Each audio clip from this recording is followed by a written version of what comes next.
Maayong buntag kasugbo. Ania kita karon kauban nato ang taga Golden Success. Ang naakadato ania si Cheryl Bigamanos. Ma'am She, maayong buntag. Maayong buntag sa atong mga viewers diha, sa atong mga Sugbuanon. So we're happy nga naami karon this morning to have our promotion or unsa pa nga mga details about among schools. Og aniya po si Sir Michael Bariliano, usa ka school principal sa Golden Success. Maayong buntag, sir. Maayong buntag, Ma'am Judy. Maayong buntag sa atong mga kasugbuanon karong adlaw nga nananaw karon og station nantod mahuman ang kaning live. Okay, so aniya kita karon kay usa man sad ni ang Golden Success sa atong accredited school sa Cebu City Scholarship Program. And then aduna man tay mga kanang ilang ipamahayag kung ang Golden Success known for, unsa man gid ang Golden Success? What is a Golden Success College known for? Actually, ang kining Golden Success College gid ma'am no is known ni siya for the two major event gid. Usually is kana amo ang intramurals and at the same time isang amo ang students night. Kay diha man gud nga time ang mga students is ma-engage gud sila, socializing, nga dili lang more on academic, but diha nga time is ilang ang atong makita ang ilahang socialization with other students kay that start from preschool to college man ang amo ang event. Dili lang na siya focus lang gid og college but gikan siya sa preschool until sa college students. Okay. So gikan sa prep until mo graduate sa college, no? Ang among mga participants ana Ma'am Jude. Okay, sige. Oo. Then ang kuan sir kaning ato ang unsa may types of institution is a Golden Success nga kani ang Golden Success, unsa man siya nga institution? Ang Golden Success College Institution, Ma'am Judy, which is private school na siya. Aside from ang na mo eskwela nga muindot og regular pay, we also mudawat mo big mga student nga gikan sa public school, which is graduate sila sa ilhang senior high, which is ang Golden private school siya, which is non-sectarian. Naupod no kanang ang Golden Success ba nga nahimutang sa Guadalupe? Yes ma'am, ang ato ang location dayno is naa siya sa Guadalupe, Cebu City, across Crown Regency, Guadalupe branch. So unahan lang na siya sa Pure Gold ma'am. So across the kuan dali ra kayo siya tultulon sa mga bata. Yes, labi na kanto mga bata nga wala ka dumdum, dali ra gyud siya nga kay ano, convenient ra pud siya nga which is pwede mo sakay mga bata og mga kaning 06B, 06A or kanang sa mga sakyanan nga nasa tong Metro Colon which is along the road naog ra gyud siya. Ang pinaka landmark kana niya Ma'am Judy at bang ra gyud sa Crown Regency which is unahan ra gyud sa Fuda. Then wa na ra gyud mga bata nga kuya ihunong mi sa Golden Success College kay ang Golden Success College one of the fastest growing school diri sa Cebu City. Okay, so nindot pod no kay kuan naara sa ang madali ninyo mga student for localization lang Guadalupe. So daghan man sad ang taga Guadalupe nga naa diya nag-eskwela. So ang mga courses nga gi-offered sa Golden Success kanang tugma ba sa ato ang gikinahanglan karon nga like sa ato karon nagkinahanglan kaayo og mga psychologists no. Mo giday kuan gani daghang mga gitawag nato og mga scholarship nga ang uban last month nga na-interview na mo ang usa sa mga taga CHED ang naiuban nga ang ilahang scholars ari na sa third year. So kita magsugod man gyud tag first year. So yes, ang inyong mga subjects or ang mga not courses but program, ang program nga inyong gihatag sa students fit ba siya sa industry? Yes, of course, Ma'am Judy. Natay tulo ka courses. We have the Bachelor of Elementary Education and we also have the Bachelor of Secondary Education major in Mathematics and Science. Mathematics and English rather. And then we also have the Bachelor of Hospitality Management. So usa na siya sa mga course nga in demand jud karon sa ato ang industry, especially sa mga hotel. And then we also have the third course which is the Bachelor of Science in Information Technology or the BSIT. Okay.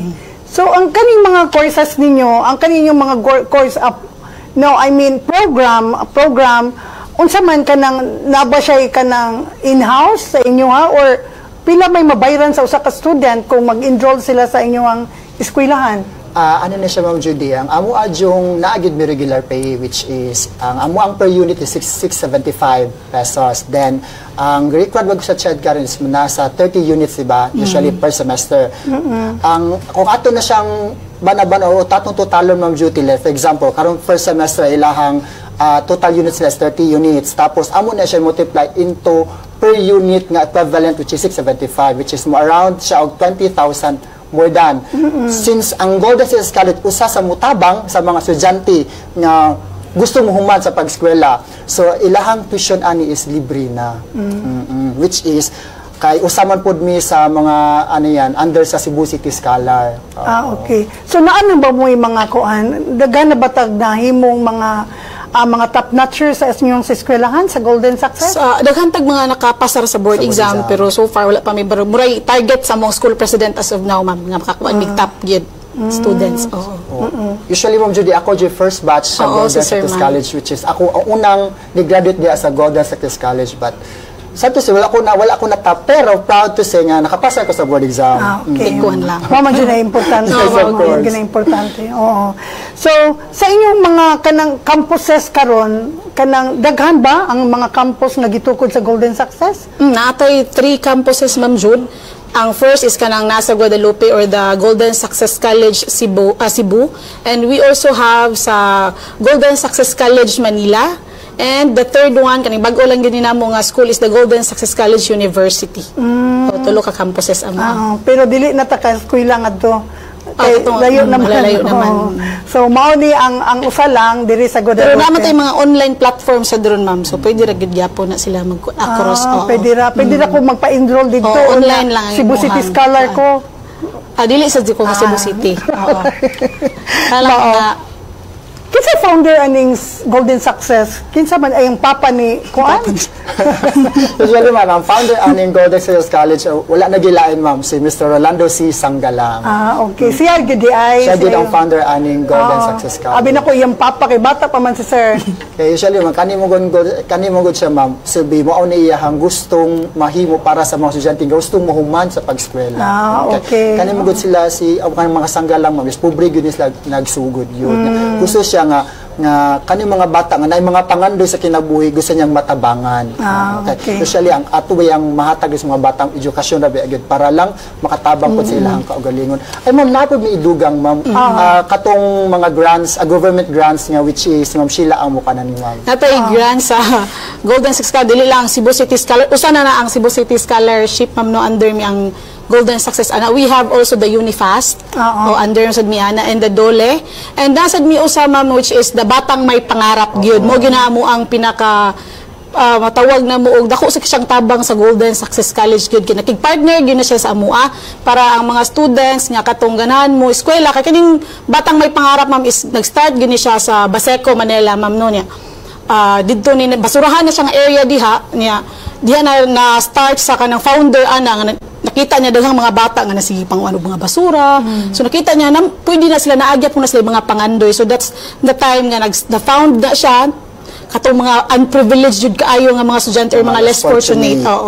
So mo na siya nga na-found yun or na-founded ang Batang May Pangarap. So karon ang among Batang May Pangarap is naami yearly allowance nga gi-offer sa yud, Ma'am Jude, which is pwede na sila makadawat og 2,000 to 3,000 allowance gyud. So, nasa pa kayo dagdag, sir, Mike? Then, usapod ko sa beneficiary sa Batang May Pangarap na ko. Dili sa Batang May Pangarap, dili ko kuhuman sa ako ang advanced degree, which is masteral.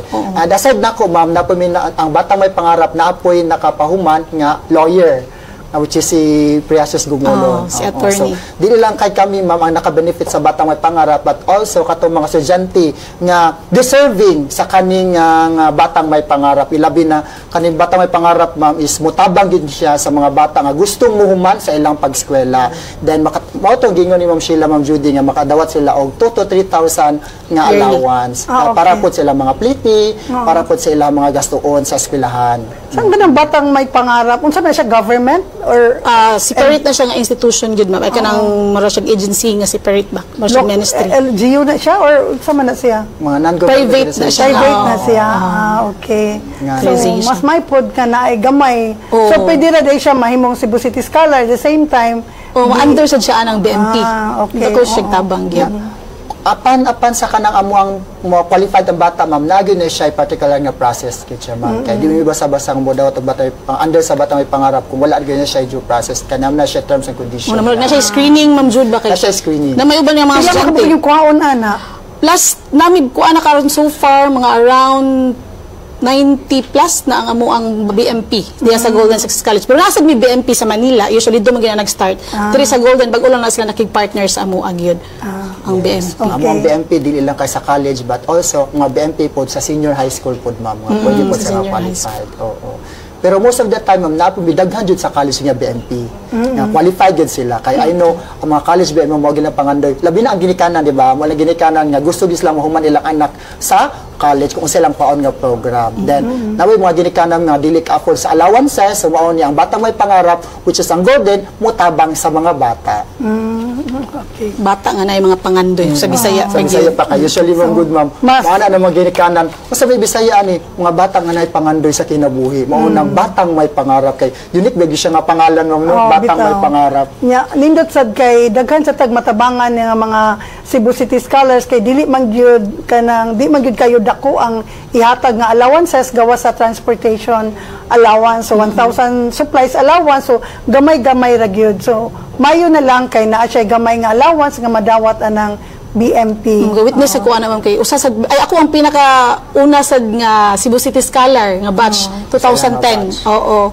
Ikaw usa ko sa mga nakuha. So pangapil na mo sa atong kuan sa story of successful scholars. Ano siya ma'am? Marag pag-iyahan sa story ma'am. Oh, andam na mag video kay dako man kay tag premium karon it's 30,000 ang first nga kuan. Dayon 25-20 so dako na kay diferensya gud sa una nga si Sir Kier may ato ang usa sa mga kanang dumadaog sa una.